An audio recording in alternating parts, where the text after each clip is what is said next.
उन्होंने एक बहुत ही घटिया जुमलेबाजी यहां की है कि उन्होंने कहा जर्मन नाजी और पाकिस्तान के न्याजी। उन्होंने न्याजी ट्राइब को जर्मन नाजीज के साथ मिलाया है।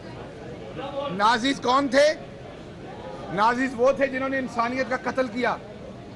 नाजीज वो थे जिन्होंने औरतों, बच्चों, बूढ़ों को कत्ल किया। इस शख्स ने इसी तरीके से नाजीज और न्याजीज को यहां पर कंपेयर किया कि जैसे न्याजियों ने भी ये काम किए हैं। शहबाज शरीफ साहब, आपको शर्म आनी चाहिए और आपको पूरे न्याजी कबीला से माफी मांगनी पड़ेगी।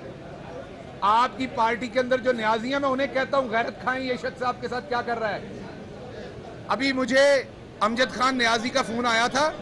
उन्होंने मुझे कहा कि आप ये बात करें और हम मियांवाली के अंदर इनके खिलाफ वहां मुजाहरा भी करेंगे इस बात के अंदर कि ये किस तरीके से पूरे पाकिस्तान के बहादुर ट्राइब का मुआवजा कर रहे हैं नाजीज के साथ।